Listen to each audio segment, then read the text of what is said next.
Dear students, in the last week I got the chance to talk to you, and I tried my best to talk to you about a unit that is called Tours and Travels.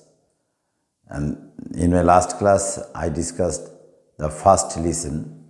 The name of the lesson was Traveling to a Village in Bangladesh by a prominent professor of Dhaka University. And today, I would like to discuss lesson 2, that is a travel of English girl who made a travel in the Orient. This lesson is written by George Orwell. Actually, in his personal life, he was a police officer, and in his service life, he got the chance to spend, I've spent most of the time in Myanmar. That is, the then time it was called as Burma. And so, just he wrote a diary called Burmese Days in 1934.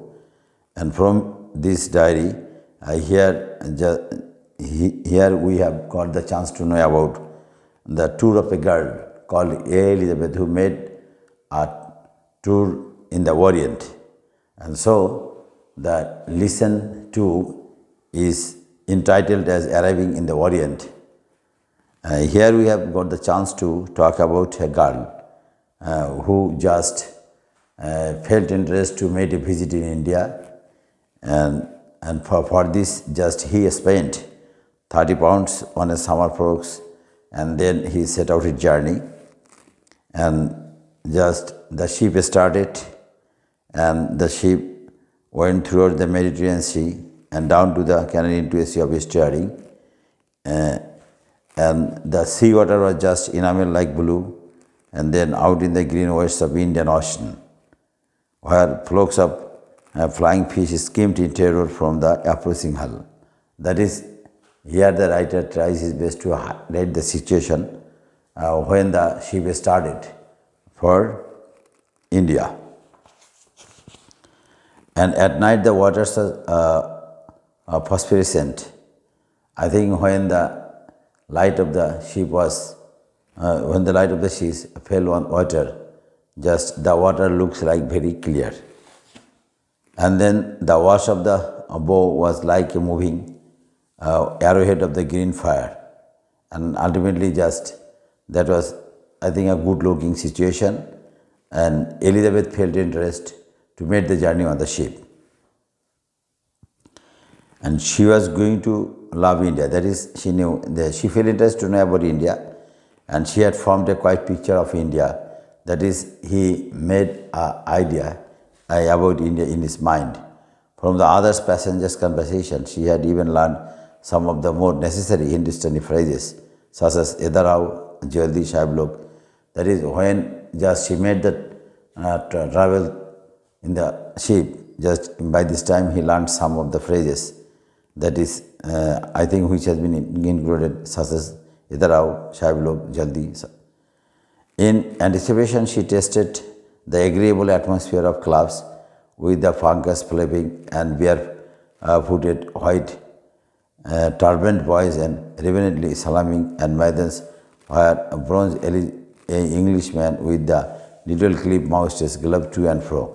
Just she watched the situation of the ship. That is, many of the I think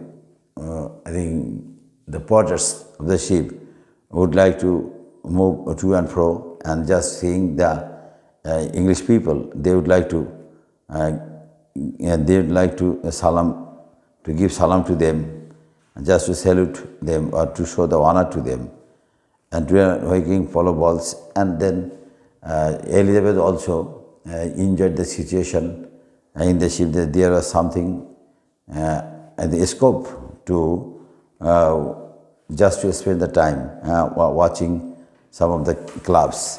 And it was almost as nice as being rich, and just she felt interest the way people lived in India. Ultimately, from this situation, she would like to felt interest. She tried her best to judge about the mentality of the Indian people. They sailed into Colombo through green glassy waters, where turtles and black snakes floated basking. When the ship was rowing through the sea, she got the chance to see some of the turtles and black snakes which were floating on basking. A fleet of the samples came reach out to meet the ship, propelled by coal black men with leaves and stained redder than blood by Betelgeuse. And she also got the chance to see some of the people, those who work as a porter in the ship, and they were habituated to have betel, and their mouths become red. They yelled and struggled down the gangway while the passengers descended. When the ship stopped there, I think the porter would like to make shouting.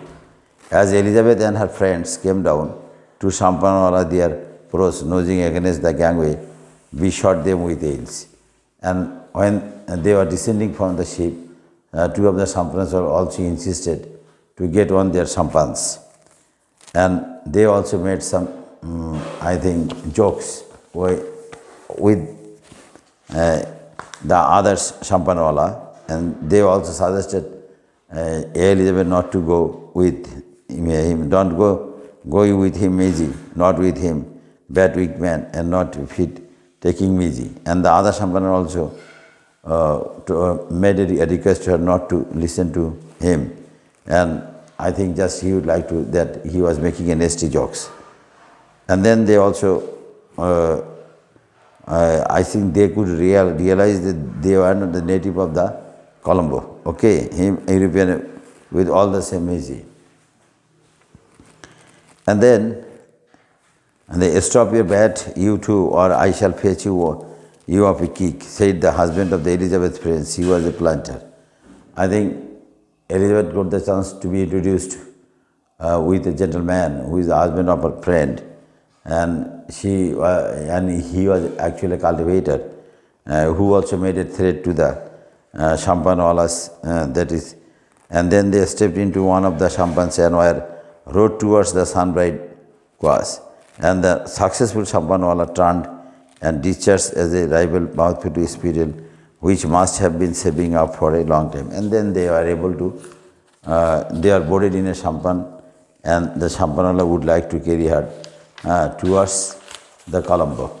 Okay, this was the Orient, and the scents of the coconut oil and sandalwood and cinnamon and turmeric floated across the water, one to the Mount Lavia, where they bathed in the Kuram Sea that formed like Coca-Cola. And she came back to the ship in the evening, and they reached Rangoon a week later.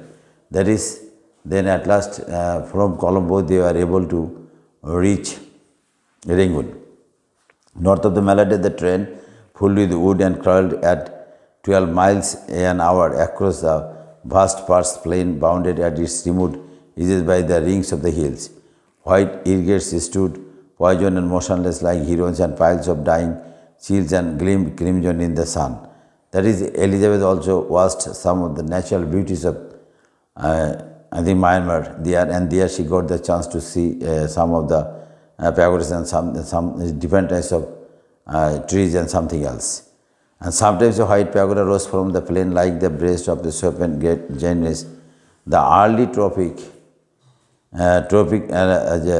night settled down, and the train jolted. And then she also boarded on a train, and slowly stopping at little stations where barbaric yells sounded from the darkness, and she could hear some of the sounds in the darkness. And half-naked men with their long hair nodded behind their heads and moved to and fro in torchlight. And in the station she found some of the porters just who were roaming with their torches, and hideous demons in Elizabeth, and she treated them as demons.